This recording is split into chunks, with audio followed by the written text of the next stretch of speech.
Assalamualaikum warahmatullahi wabarakatuh. Bismillahirrahmanirrahim. Ila hadratin Nabiyil Mustafa Muhammad sallallahu alaihi wasallam wa ala alihi wa sahbihi ajma'in. Lahumul Fatihah. A'udzu billahi minasyaitonir rajim. Bismillahirrahmanirrahim. Alhamdulillahi rabbil alamin. Arrahmanir rahim. Maliki yaumiddin. Iyyaka na'budu wa iyyaka nasta'in. Ihdinas siratal mustaqim.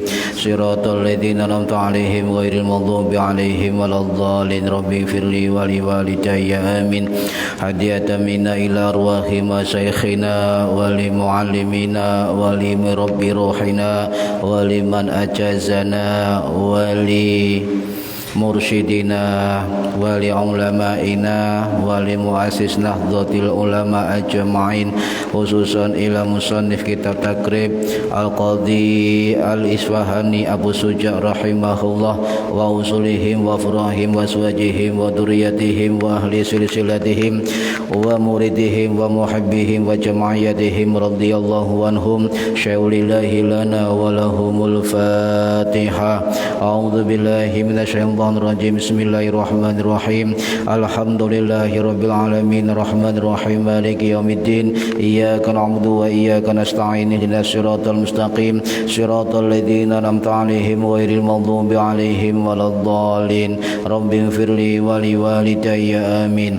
Tsumma ila abaina wa ummahatina wa jaddatina wa jaddatina wa ila ruhi man fataha hadhil qaryah wa man aqamaha wa li jami'il muslimina wal muslimat wal mu'minina wal mu'minat al ahya'i minhum wal amwat ghafarahumullah. Lahumul Fatihah.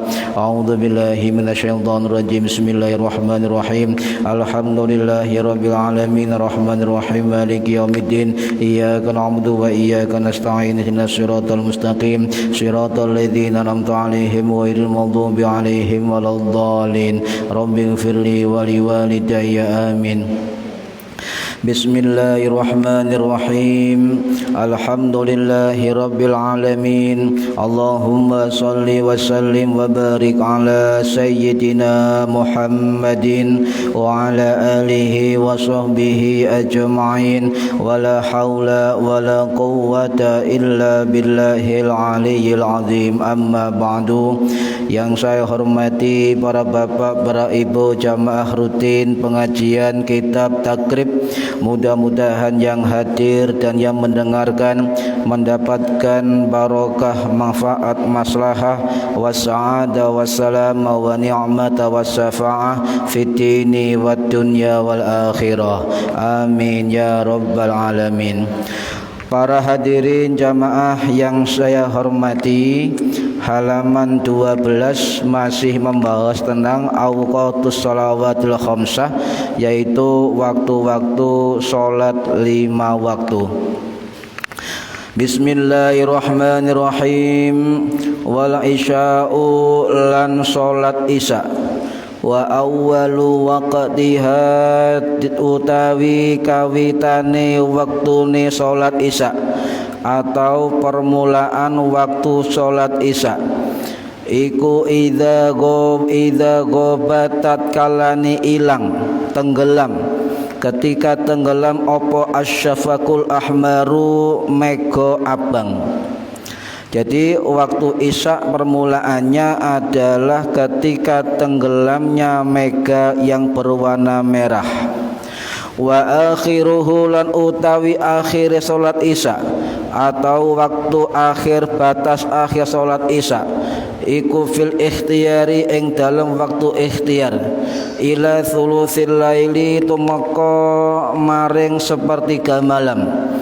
Batasnya yang pertama ada 2 waktu, yaitu waktu ikhtiyari itu sampai sepertiga malam. Wa fil jawazilan ing dalam waktu jawas. Waktu jawas adalah waktu yang diperbolehkan ila tulu'il fajri tsani, sampai munculnya fajar yang kedua, yaitu fajar shadiq atau menjelang waktu subuh. Para hadirin yang saya hormati, nah mengingat waktu sholat isya ini adalah waktu yang muwassa, waktu yang muwasa adalah waktu yang sangat luas. Coba jenengan tengeri, jangan tandai kira-kira waktu sholat yang panjang itu apa saja? Sholat subuh, duhur, sampai ke sholat yang waktunya panjang, sholat duhur sampai ke asar. Yang paling panjang sholat isya. Nah, ini berarti waktu yang paling muwassa, yang paling luas dari sholat 5 waktu adalah sholat isya. Itu paling luas dari diantara sholat yang lain. Lah, mengapa dikatakan sholat isya? Sebab isya itu artinya adalah langit mulai gelap. Nah, ini isya.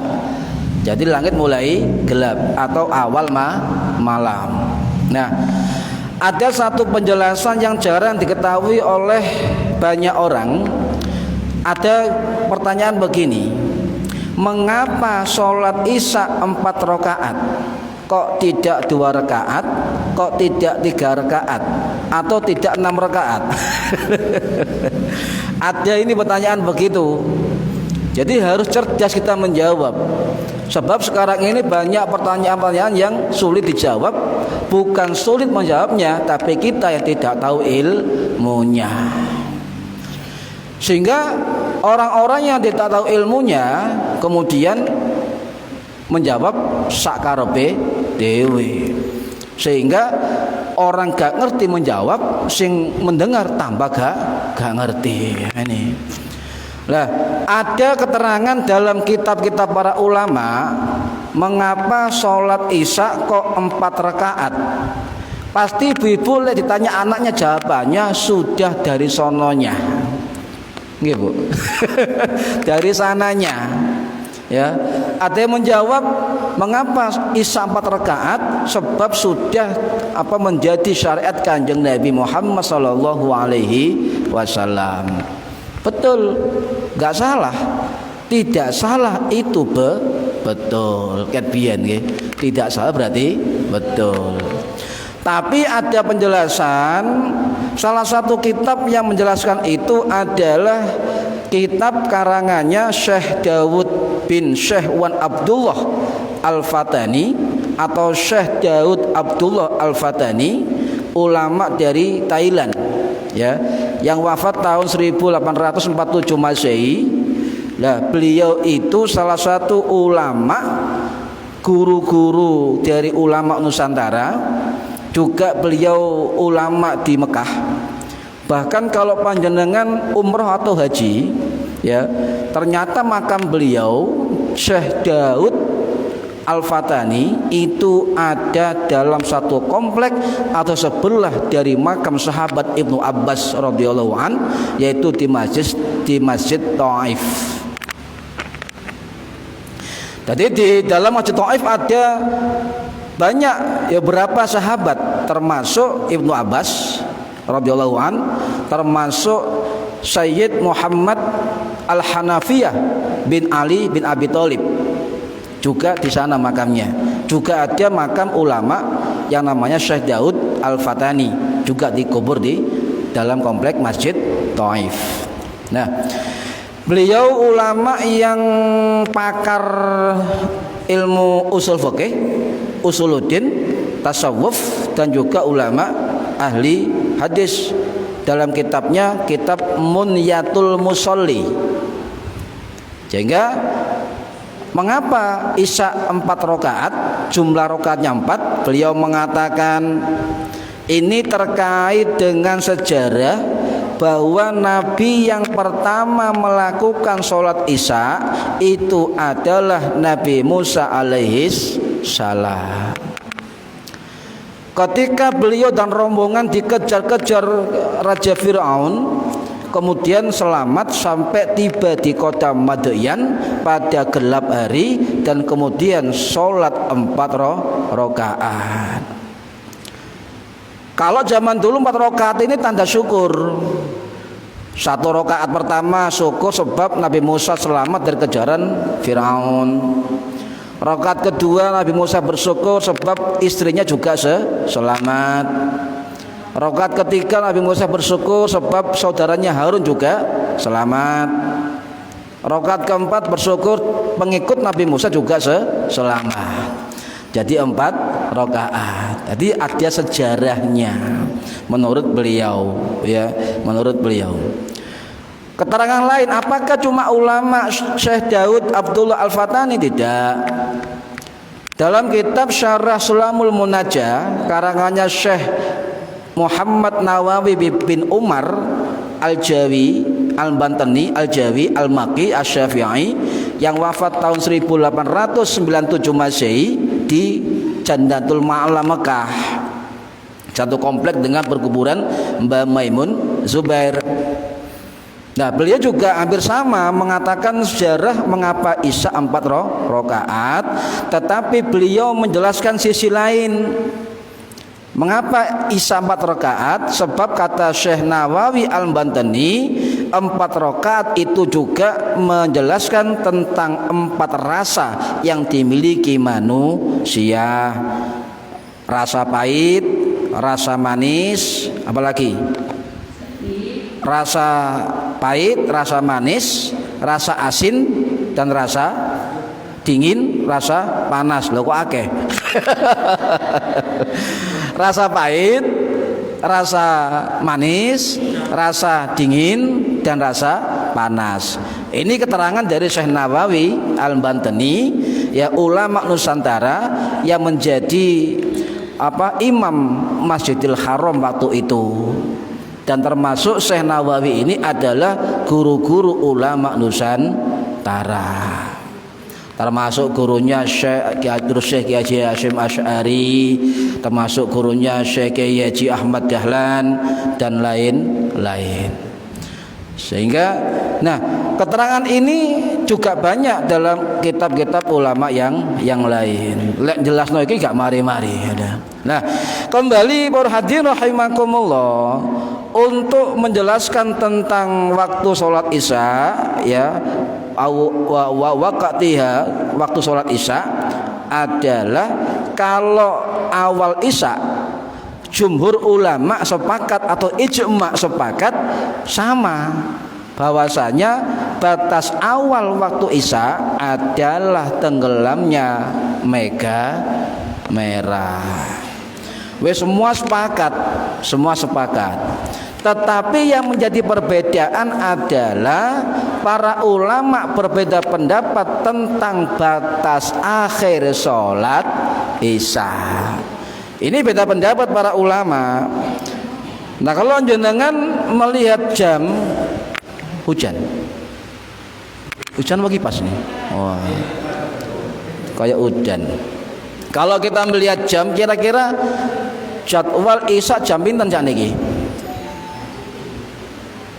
Hari ini, tadi, nanti yang berapa? Jam 7:05, ya, itu waktu Isya. Kau usah repot panjenengan, jangan keluar musola lihat mega. Iku mega sik merah Mas, lihat ya, ya kan? Langit, ya, lihat. Tuh ya, masih ada warna merah. Lah kalau itu sudah hilang dan gelap, maka sudah masuk waktu Isya. Itu kelihatan kan, loh agak merah, ya kan? Ini, ya. Ini, nah, para rahimakumullah, di dalam kitab ini adalah kitab mazhab Syafi'i.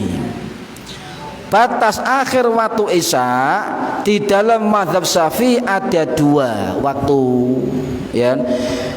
Fil ikhtiyari ila thulutsil laili, yang dinamakan pertama waktu ikhtiar sampai batasnya adalah sepertiga malam, thulutsul lail. Panjenengan kalau ngitung sepertiga, sulusul lail, nisful lail, pertengahan malam, dari jam berapa biasanya? Kalau menghitung sepertiga malam, setengah pertengahan malam, ya. Ngitung itu sepundi? Kata ngitung. Kalau menghitung malam itu, kalau dalam Islam itu mulai maghrib sampai waktu subuh, itu 1 malam. Kalau kita menghitung pertengahan malam nisful lail, maka coba sampean hitung dari jam 6 maghrib sampai jam 4 subuh berapa jam?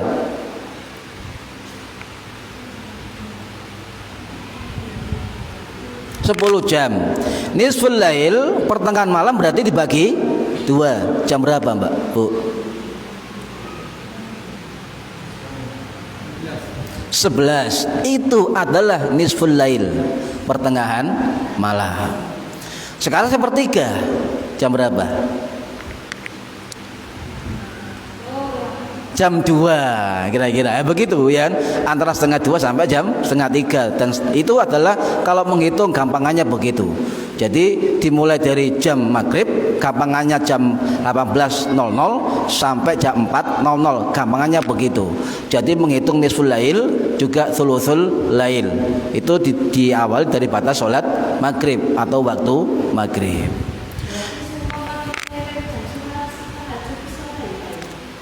Boleh. Jadi malam hari itu bisa seperapa nisful lail, bisa sulusul lail. Ya, kalau bisa di atas jam 12 malam. Masuk awal sepertiga malam. Ya. Nah, para hadirin rahimakumullah, itu waktu yang pertama. Jadi waktu ikhtiar itu batasnya adalah sulusul lail, sepertiga malam. Ini adalah mazhab Syafi'i. Pertanyaannya, apakah boleh kita sholat isya pada akhir waktu? Boleh, karena ada waktu ikhtiar. Tetapi afdolnya, bagusnya, anjurannya adalah kita sholat di awal waktu. Dikhawatirkan ketika kita mengambil akhir sholat isya, ajal kita menjemput, mati durung sholat isya. Nah, karek milih sampean. Boleh mengakhirkan sholat isya, boleh. Tapi pertanyaannya adalah, apakah umur kita sampai pada sepertiga malam? Nah, itu. Nah, ini waktu yang pertama. Waktu yang kedua menurut kitab takrib adalah waktu jawas, waktu yang diperbolehkan, yaitu apa? Wa fil zawaji ila tulu'il fajri tsani. Batasnya adalah ya dari mulai sepertiga malam, ya batas sepertiga malam sampai keluarnya fajar sodik atau menjelang sholat subuh. Boleh ya, boleh ya. Jadi tapi itu kalau kita ada uzur, ya uzur boleh. Ya, nggak ada uzur juga boleh. Tapi pertanyaannya adalah, apakah usia kita sampai kepada ujung malam? Sampean sholat kok bengi-bengi ae, ya. Sebab Nabi pernah yuakhirul isya, Nabi pernah mengakhirkan sholat isya. Betul, ada hadis yang begitu. Tetapi pertanyaannya itu, apakah umur kita sampai pada ujung malam? Nah, para hadirin rahimakumullah, jadi fajar sani adalah fajar sodik, ya. Ada fajar kadzib, ada fajar sodik. Yang menjadi ukuran syariat atau ibadah bukan fajar kadzib, tetapi fajar sodik, menjelang sholat subuh atau adzan subuh. Itu adalah mengandung hukum. Loh, kok bisa? Iya, adzan subuh adalah batas waktu untuk mulai puasa. Adzan subuh dalam kitab ini waktu jawas itu batas waktu sholat isya. Berarti yang mengandung hukum fajar adalah fajar yang kedua atau fajar sodik. Wis gampangannya sholat adzan subuh gitu ya. Ya.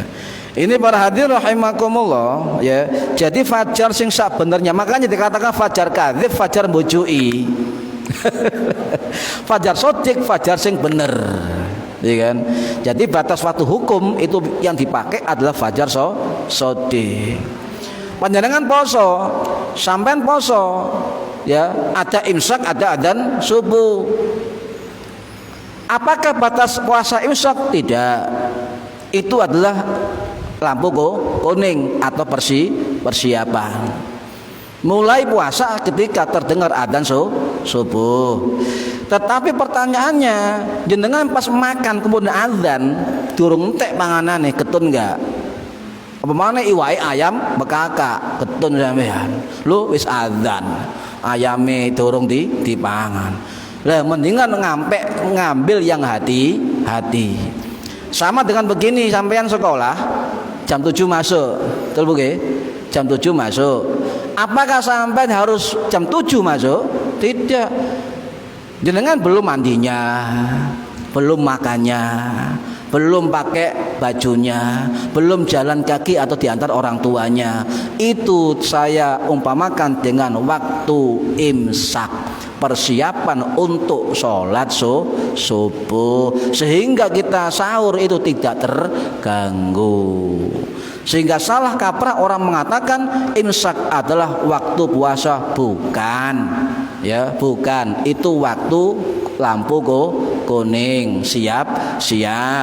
Khususnya yang sudah kikuk siap-siap mandi besar. Gak usah ngenteni azan. Ngeten niki. Jadi sing aman adalah ikut imsak. Ya, ini paham ya? Nah, para hadirin rahimakumullah. Nah, di dalam batas akhir waktu Isya itu ada beberapa pendapat. Maka saya katakan awal waktu Isya ijma ulama sepakat. Tetapi batas akhir wa akhiruhu, batas waktu akhir Isya, ulama berbeda pendapat. Ada yang mengatakan batas akhir Isya adalah terbit fajar shodiq atau waktu masuk sholat subuh. Ada yang mengatakan ulama batas akhir Isya adalah thuluthul lail, sepertiga malam. Ada yang mengatakan batas Isya adalah nisful lail, pertengahan malam. Loh, kok beda pendapat? Memang iya, sebab para ulama berbeda memahami hadis Kanjeng Nabi ini, ya. Jadi waktu malam, sepertiga malam tadi saya katakan dihitung dari mulai waktu maghrib sampai subuh, sama hitung sendiri. Ya, bagaimana menghitung sepertiga malam, menghitung pertengahan malam, menghitung sulusul lail dan menghitung nisful lail. Nih, dihitung dewe. Paling gampang jenengan gawe alarm. Paling gampang trit. Ya, oh sepertiga malam. Turut setengah malam. Tarat. Oh ya, itu turu manen. Lah, saya yakin semua bangun malam kok, yakin. Ya. Yakin bangun malam. Cuma masalahnya tangi terus turu mana itu loh. Ibu-ibu pasti bangun malam, ya ngecopno sego, ngurusi sego, dincepno rice cooker, cepno listrike, turu maneh ya. Bangun malam mudah, Pak. Bangun malam itu mudah. Guru kula ngeten, kalau ingin bangun malam ada suatu waktu energi yang harus kita sambungkan. Apa? Sholat duha. Ya, ini kalau sama sholat duha kata guru saya, energinya itu nyambung energi waktu sepertiga malam. Dari coba sepatu duha, dari subuh ke zuhur panjang tidak? Panjang. Itu untuk waktu duha. Sholat tahajud dari mulai Isya sampai pertengahan malam sampai subuh, panjang tidak? Panjang, ya. Kata guru saya, insya Allah bisa bangun malam. Lek sholat duha, wallahu a'lam. Tapi itu pernah saya buktikan berkali-kali, ya. Bagi sholat duha, insya Allah tangi, tapi turu maneh. Tidur lagi. Bangun tidur lagi. Sehingga ono istilah tangi turu, mari tangi turu maneh, tangi melek gak turu maneh. Ini berarti rahimakumullah. Nah, sekarang begini, acuan kita untuk perbedaan pendapat di dalam Nahdlatul Ulama itu adalah 4 mazhab. Jangan lihat yang lain. Jangan lihat yang lain. Atau ulama yang tidak bermadzhab bicara berbeda, jangan kaget. Tetap kita mengacu pada perbedaan 4 mazhab. Bagaimana pendapat mazhab Hanafi, mazhab Maliki, mazhab Syafi'i, dan mazhab Hambali. Nah, batas akhir sholat isya menurut ulama mazhab Hanafi adalah sebelum masuk waktu subuh. Itu ulama dari Hanafi. Wis itu tok batasnya. Kalau Syafi'i tadi kan 2, waktu ikhtiyari sepertiga malam, waktu jawaz adalah sampai fajar shadiq, ya. Jadi Hanafi cuma 1, pokoknya batas waktunya sampai sholat subuh, adzan subuh.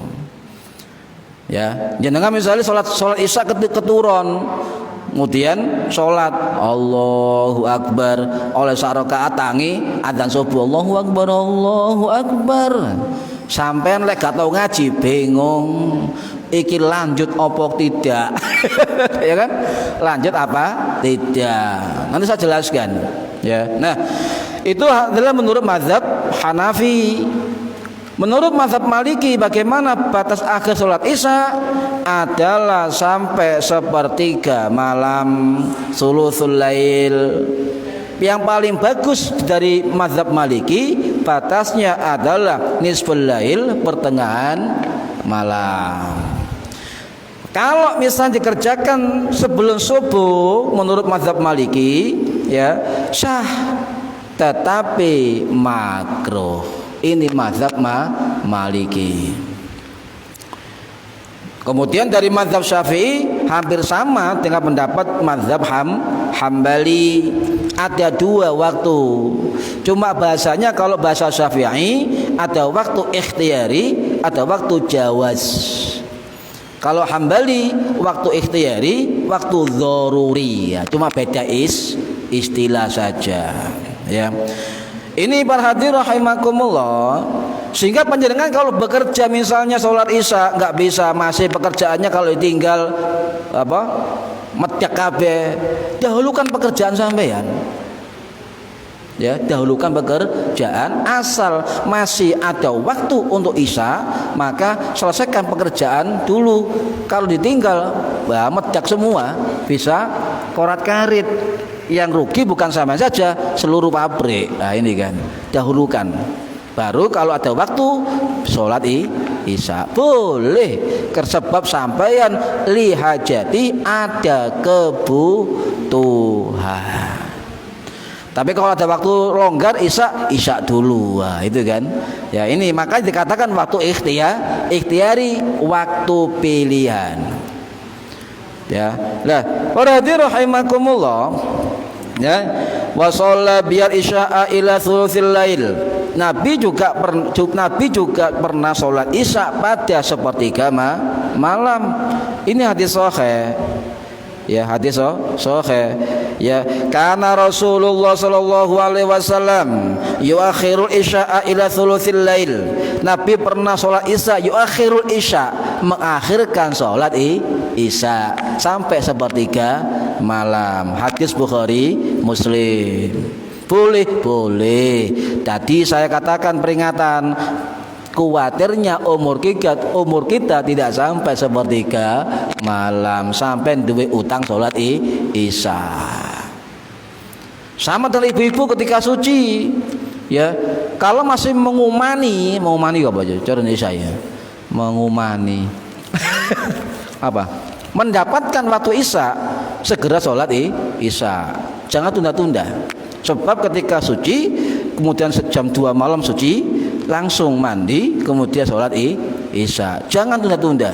Ya karena memang kewajiban itu, ya, kewajiban.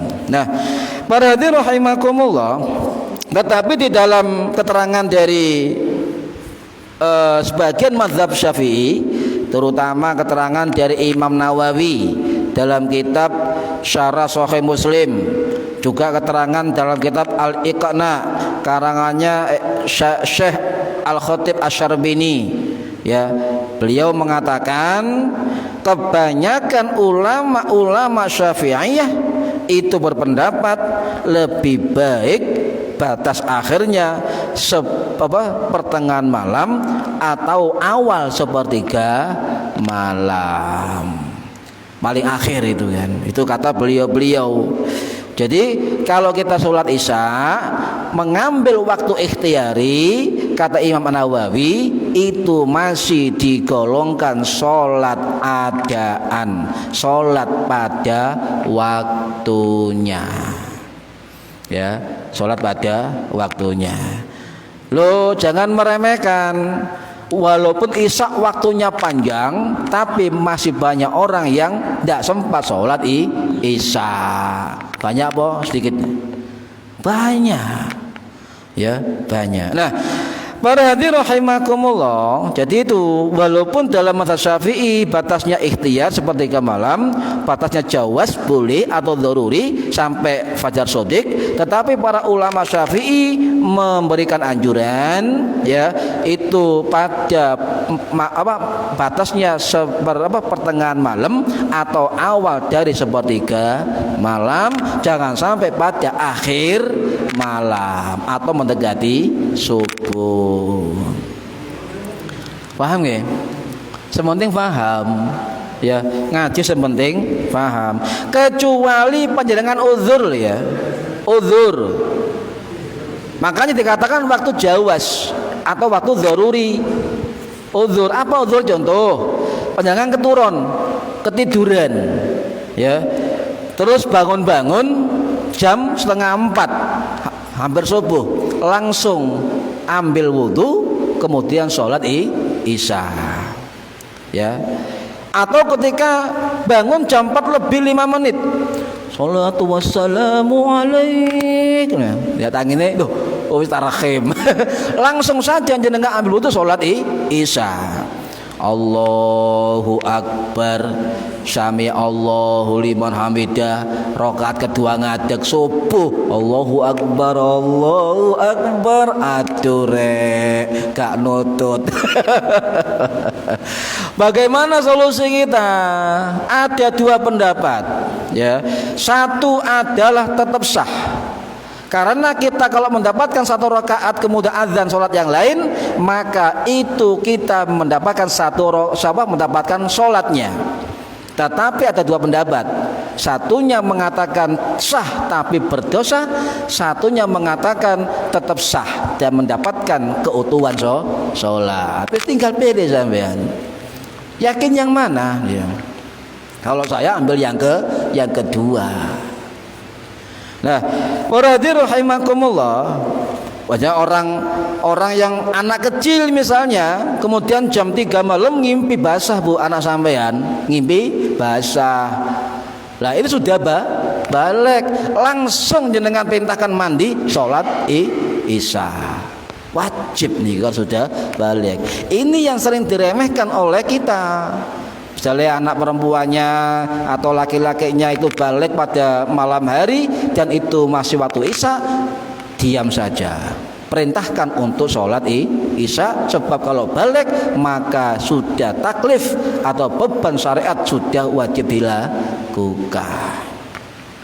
Ya, sakno Pak, bengi-bengi sakno Pak, jarno ae Pak, ya aja. Ya, harus sholat isya. Atau orang mu'alaf, orang non muslim masuk Islam pada jam 1 malam misalnya, langsung juga punya kewajiban sholat, tetapi semampunya, ya, tetap kena kewajiban sholat. Makanya para ulama mengatakan kita untuk mengawal waktu sholat tetap punya prinsip al-ikhtiyat, hati-hati. Ini fikih. Jadi fikih walaupun banyak pilihan-pilihan di dalam hukum, tetapi kita nggak lepas dari yang namanya prinsip al-ikhtiyat atau hati-hati. Makanya kalau sholat isya kita upayakan untuk sholat pada waktunya. boleh kita akhir sholat, boleh. Nabi juga pernah yuakhirul isya, mengakhirkan isya ila thuluthul lail, pernah, ya. Para hadirin rahimakumullah, ya. Bahkan dalam keterangan kitab yang lain juga termasuk ulama Syafi'i, ya. Dalam kitab I'anatut Thalibin Syarah Fathul Mu'in karangannya As-Sayyid Abu Bakar bin Muhammad Zainal Abidin Asy-Syato Al-Maki Asy-Syafi'i yang wafat tahun 1843 Masehi di Mekah. Beliau mengatakan waktu sholat isya dibagi 7. Wah, tambah akeh ya. Nah, sampai belajar kitab ya bingung. Loro wis bingung apane pitu. Ya, ini adalah sama-sama ulama Syafi'i. Mengapa demikian? Sebab Syekh Abu Bakar Asy-Syato itu hati-hati agar orang itu sholat isya-nya tetap sah. Abu Bakar Asy-Syato ini adalah guru-guru ulama Nusantara, termasuk gurunya Mbah Khalil Bangkalan, termasuk gurunya Kiai Hasyim Asy'ari, termasuk gurunya Kiai Ahmad Dahlan, sak perguruan. Abu Bakar Asy-Syato ini ulama Syafi'i, dan yang merubah nama Ahmad Darwis menjadi Ahmad Dahlan adalah dawuh dari gurunya Syed Abu Bakar Asy-Syato Asy-Syafi'i. Nah, ini berarti Kiai Ahmad Dahlan ketika di Mekah belajar di guru-guru yang bermazhab Syafi'i. Ini sejarah. Nah, para hadirin rahimakumullah, ya. Ini. Nah, kalau kita sholat isya berjamaah itu bagus. Bagus sekali. Ya, sebab ada keutamaan man sholal isya'a fi jama'atin faka'annama qoma ya nisfal lail. Barang siapa yang sholat isya berjamaah seolah-olah dia telah mendapatkan separuh malam. Sholat isya berjamaah itu seolah-olah kita mendapat pahala sholat pada sepanjang separuh malam. Ya Bu, isya niki.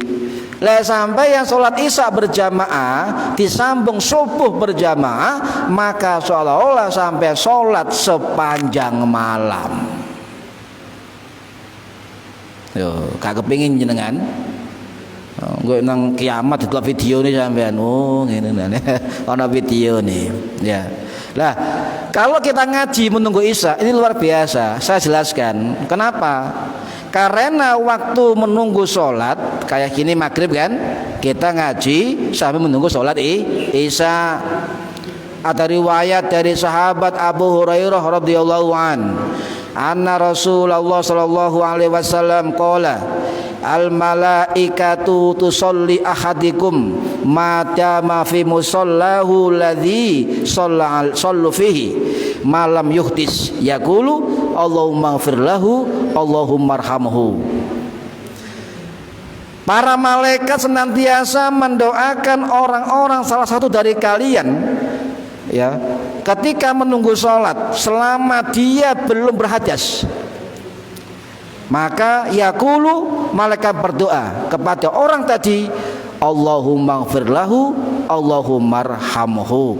Ya Allah, ampunilah dia dan sayangilah dia. Sampai yang ngenteni sholat itu loh didungakno karo malaikat. Ini hadis sahih, hadis Imam Bukhari loh, ya kan? Nunggu waktu isya pemane campur majelis taklim ngaji double sampean ya. Moga-moga manfaat nih. Ini double. Ada juga hadis dari Imam Muslim, ya, ahadukum maq'ada yang tadirus shalah. Salah satu dari kalian ketika menunggu salat, ya, fi sholati, di dalam tempat salatnya, malam yudi, selama tidak berhadas, ya, tad'u lahul malaikah, maka malaikat mendoakan kepadanya apa? Allahumma ighfir lahu Allahumma arhamhu, selama dia duduk menunggu salat berikutnya. Nah, ini kan dungane malaikat. Untung doanya malaikat tidak didengar oleh kita. Kenapa? Kalau doa malaikat Allahumma ghfirlahu, Allahumma arhamhu didengar oleh kita manusia, insya Allah musolat takwa pek sampai ngetan nang Wilmar. Iya wong krungu dungane malah malaikat. Lek cecek krungu binatang melata, nyamuk dengar doanya malah malaikat. Cuma manusia dan jin yang tidak bisa mendengar doanya malah malaikat. Ya, ini pahalai lungguh ngenteni salat Isya, belum pahalai keutamaan majelis ngaji luar biasa. Direkam ngenteni kali malaikat direkam. Menang kiamat dibuka flash dibuka videone, oh tau ngaji ngenteni salat Isya. Loh kan? Ya. Lah doanya malaikat itu pasti mustajabah. Lek wis malaikat ndonga begini kepada seseorang pasti mustajab, ijabah. Wah, iya kan? Ijabah mustajab. Loh, Allahumma ghfirlahu, ya Allah ampuni dosanya. Allahumma arhamhu, ya Allah kasih sayangnya dia. Loh, terus menerus selama kita duduk menunggu sholat berikutnya. Makanya ulama-ulama dulu ketika waktu maghrib isya tidak keluar musola, tidak keluar masjid. Coba bapak kita dulu di desa itu kan, di musola, di masjid duduk, mereka faham keutamaannya sangat luar biasa. Ini bagaimana? Umur kita itu kayak orang nunggu adzan. Umur kita itu seperti adzan, waktu adzan dan sholat. Sangat singkat umur kita. Kok bisa? Loh ya, panjenengan lahir diadzani mboten? Lahir diadzani, mati disolati, ya sudah selesai. Jadi umur kita sesingkat itu antara adzan dan sholat, singkat sekali. Lahir diadzani, mati disolati, itu seperti itu. Upama begitu, sangat pendek sekali. Ya. Para hadirin rahimakumullah, bahkan ada juga riwayat lain, riwayat lain. Artinya apa? Malaikat itu akan memasukkan kita kepada golongan orang-orang yang mendapat rahmat Allah Subhanahu wa taala.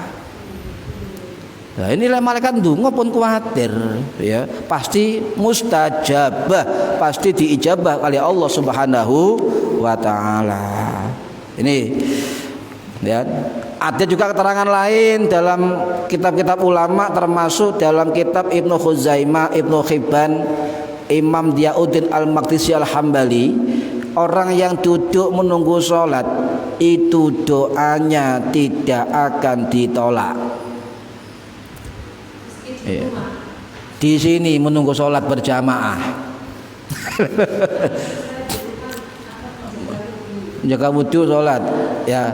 Ini duduk di sholatin, tidak tempat sholat, musola di tempat sholat. Ya ini. Lah dulu saya pernah ketika di Madura itu kan, itu waktu kecil kalau sudah azan Allahu akbar groda lek kana musala digepuk bapak. Kenapa? Sebab keutamaan sholat berjamaah itu sangat luar biasa. Niki eman. Makanya ayo kita rame-ramekan waktu menunggu sholat dengan kegiatan yang baik dan amal yang baik.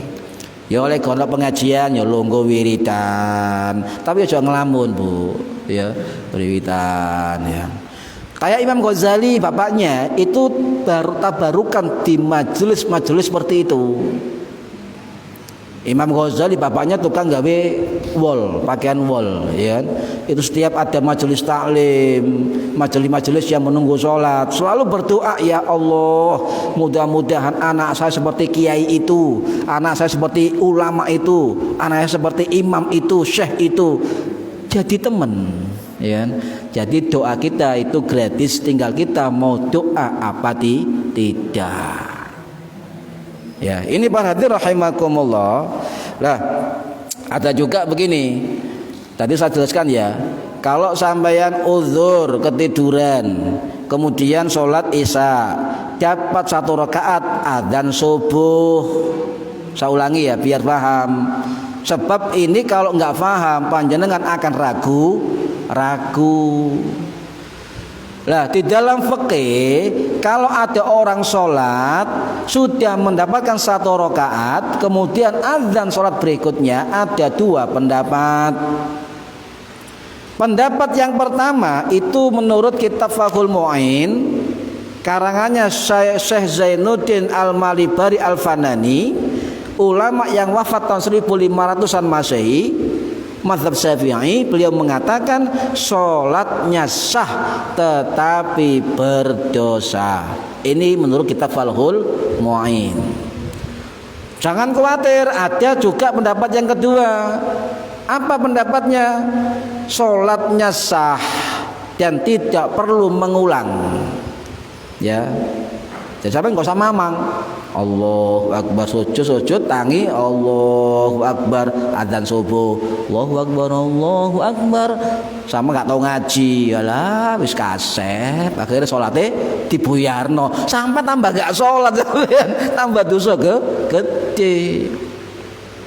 Lanjutkan, sebab Nabi nate dawuh ngeten, man adaraka minas subhi rakaatan antadali as-samsu, ya, barang siapa yang mendapati 1 rakaat dari subuh, ya, kemudian terbit matahari, faqad adaraka subhi, maka dia mendapatkan sholat subuh, ya.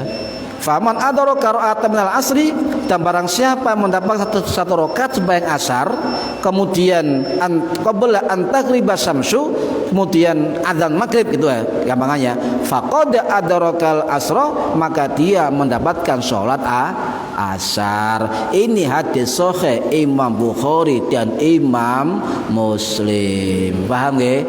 Lah saya ulangi, lek ketiduran atau waktu sedikit langsung sholat, dapat rakaat pertama lanjutkan sampai selesai, ya, faqad adrakal asrah, maka dia mendapatkan sholat asar. Paham nggih?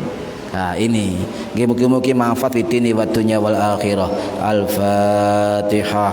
Bismillahirrahmanirrahim. Rabbil alamin arrahmanir rahim maliki yaumiddin. Iyyaka na'budu wa iyyaka nasta'in. Shiratal mustaqim. Shiratal ladzina an'amta 'alaihim ghairil maghdubi 'alaihim waladdallin.